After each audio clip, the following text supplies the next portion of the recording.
today we have the 2018 BMW M4 hardtop convertible. And we're gonna do kind of a comparison against the E53 Coupe Mercedes-Benz. Yes, and you might think that why would we compare a coupe with a convertible? But actually, because this hardtop convertible is so heavy on the M4, that they're both over 4,000 pounds. Yes, and the 0 to 60 is going to be much more similar on these two as opposed to us that's driving the M4 Coupe. Yes, and obviously probably wondering why we don't have the C63 convertible. Instead we have the E53 Coupe. We don't have a C63 to use. However, these cars are really similar, the E53 Coupe and the M4. Both have 3-liter inline-6 turbocharged engines. The E53 has the EQ boost, so it's a little bit of a hybrid system.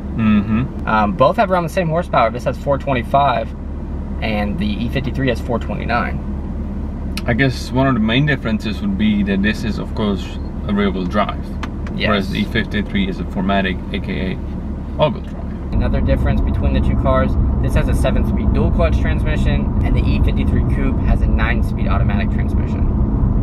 And the 0 to 60 times were both in the low 4s, so... Yeah, exactly. On this one it's 4.4 seconds. On the E53 AMG Coupe it's 4.3, so pretty much almost identical. At least that's what, you know, the manufacturer's 0 to 60 numbers say. Yeah, and the M4 Coupe obviously is 0 to 60 in about 4 seconds flat. So this is why this is a good comparison. So what we'll do is we'll drive this one for about 10 minutes and then we'll get in the E53 Coupe and we'll be able to do a complete contrast and comparison to see how different these cars actually drive. So if I take away the driving aspects of both of the cars, the M4, once you get in the car, it immediately doesn't feel as luxury and kind of comfortable and kind of, it looks a little bit old. It does look old. The interior is definitely, I mean, this car came out for the 2014 model year. However, I still look at this as a brand new car. Like, it still looks new to me on the outside. Yes, absolutely. When you but when you are on the inside, I agree with you 100%. No comparison with the E53 Coupe. No, and not just the layout or the buttons or the way it looks, but also once you sit in the E53, just even the seats, it just feels so much more nicer and more refined. 100%, yeah. Now driving it also, or being a passenger, it already feels much more rough in the M4, but that's, I suppose, by design. This one is fitted with the competition wheels, fitted in black. They look really good, super low profile tires. Oh, I really like the design on these. Yeah, I do too. It just complements the white exterior of the car. Right. Floor.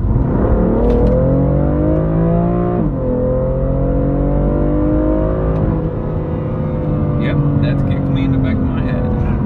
One more time. Okay, sorry. That's not an itch. Wow. First thing I always notice, and it's kind of bothering me, it doesn't have a way to put it in park. So put it in park, you have to put it first in drive, and then you turn off the engine, or I don't know. It's just strange. Yeah, anyway. I wish they would kind of just have like a little park button like they have on their traditional little joystick automatics. Yeah. But I will say the interior overall is nice. It's got the carbon fiber trim on the dash and right here in the center. Yeah, that's always a nice console area. And the seats are really nice too. The black seats contrast with the white interior, and I really do like the little M4 kind of badges they have on the headrest. Yeah, you can kind of find M badges or M4 badges all over the car. It kind of constantly reminds you that you're gonna have fun driving to work today. By the way, these paddle shifters are pretty good size. I mean, they are big, they feel big, they look big, and of course, extremely quick. The dual clutch in this car, it doesn't get better than that. All right, let's see one more time, because yeah, this doesn't get old. And you can, that rear-wheel drive, I mean, you can feel it so well. I drove an E92 M3, a 2013 model, and this thing feels like twice as fast as that. Does it really? Yeah, and that was a V8. Although this one is turbo, it's more torque still. Well, let's see. So now we're gonna do some of the mode adjustments here. So I'm gonna put it in Sport Plus, as well as the suspension and the steering. The steering is immediately incredibly much heavier, but feels really nice.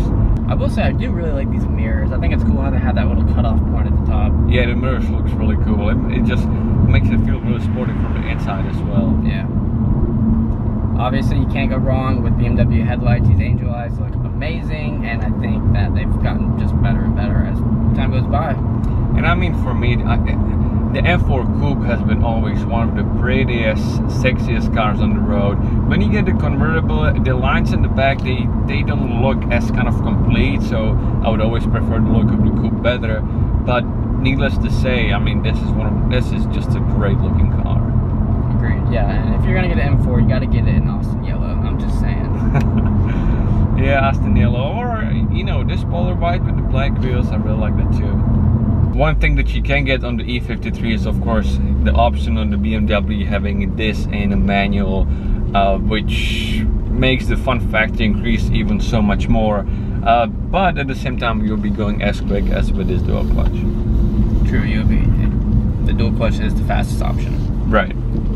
Already getting in the E53 Coupe, this already feels a lot more upscaled than the M4 in the interior.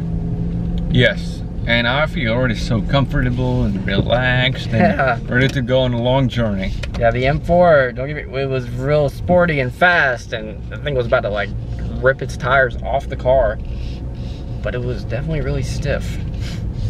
We did an E53 cab a couple weeks ago. Yeah, it looks so much nicer in here. I mean, you got the nice big screens and the leather stitching on the dashboard, red stitching around, and you know, it just the ambient lighting, the fans, it just looks really, really nice. Yeah, I guess you know, the BMW M4 is a 2018, but I believe that the 2020s are the same. I don't think they've changed them too much. Appreciate it.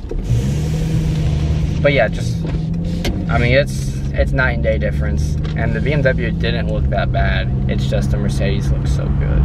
Mm-hmm. So again, on this one, we've got the AMG enhanced 3-liter inline 6, but this one does have the EQ boost, which means you're gonna get extra power at 0 RPM. So considering this is also 4MATIC or all-wheel drive, I would say that right off the bat, this one's going to be a little bit quicker than the M4, just because of all of these aspects. Yeah, because the EQ boost pretty much eliminates all that lag towards the turbo, so it's almost like cheating.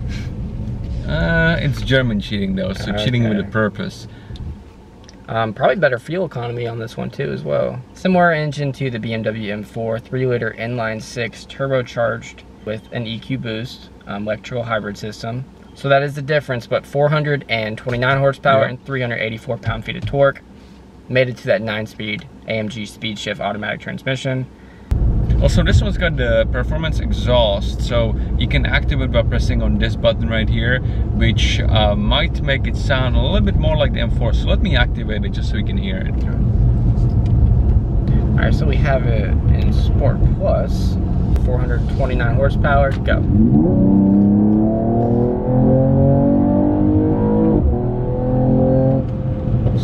Okay, so first of all, we got a pop, which was nice. Second of all, it sounds... I like the way this one sounds a little bit better, than right? Before. Yeah. Yeah. So, after the acceleration test, this, compared to the M4, it's definitely similar, don't get me wrong, but I think the BMW just feels a slight bit quicker, and that could be due to the fact that it does weigh a lot less than this car, even though they both are over 4,000 pounds. And because the suspension is just a little bit more rough on that car, so it's so much more stiffer, so you just feel intact with road. Whereas here, it's based on the aromatic, the suspension, so it just doesn't feel as rough. It could be also that this car is more isolated from the road, where the BMW felt, you know, it's more visceral. That's probably why the BMW feels faster. Yeah, but at the same time, even with all these isolation and stuff, this one sounds a little bit better, and this one does sound better than the M4, 100%. Which is weird. I wonder why. Well, this one's got the optional AMG performance exhaust. Even the normal ones, they do sound better. Not as loud as, you know, the exhaust, but right. This E53 engine, it always sounds good. I really like it. I'm a fan. This thing just drives so much nicer. This is a way better daily driver than the M4. Yeah. It's just way more chilled out, and it's like it has the split personality where it could be, you know, a sports car, but if you don't want it to be, it doesn't have to be. Yeah, it's crazy because I love both of the cars that we're driving today. Yeah. And you know, when visually that's hard because the M4 just looks so good. Subjective, but, yeah, it's really, but the E-Coupe has that little bit of a, where the M4 has the ego, the E53 has just the respect. Just because, you know, we're not comparing full AMG car against an M car, while you might see it's kind of unfair for the Mercedes. The Mercedes is holding its own. Yeah, absolutely. This one does have these AMG split 5-spoke wheels with black accents. Love the design. I think it's always looked good, and it looks good on this car. All right, so let me change it to Sport Plus mode. Again, these paddle shifters on this car are equally as nice as on the, I mean, these are full metal. Florid. Sounds very good. And I don't feel every single bump on the road. I can nicely keep up with M4 if I want to and don't break my back. The interior in this thing is really sweet. It's black to match the outside, but it also has the dynamic of suede inserts in between the seats that say AMG on it, along with these really cool red seat belts. Yeah, you can never go wrong with that. This feels like a very new car with all the technology and just luxury. The M4, the interior just looks like it's, I don't know, 4 years old, do you think? Okay, so the thing is, to give the BMW credit, the BMW came out for the 2014 model year. The one we just did was a 2018, but they haven't changed much. No. Minus, I think they changed the tail lights and headlights a little bit. And I think the infotainment system. A little bit, yeah. But that one's been out for over 6 years now. The E-Class is relatively new, right, and they've been and this one's already been like kind of, you know, redone in the inside. So what you're saying is that appropriately so, this one feels 3 years newer because it came 3 years later.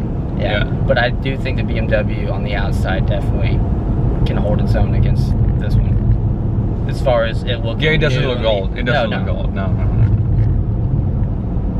Yeah, this was a good comparison. This was fun. I mean, both of these cars are really exceptional, and just both of them are fun. E53 is a little bit more grown up, as expected.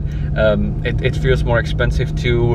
The M4 is a little bit more mean on the outside as well as driving it. So, you know, something just works for somebody, something doesn't. But everyday driver, E53 wins for me.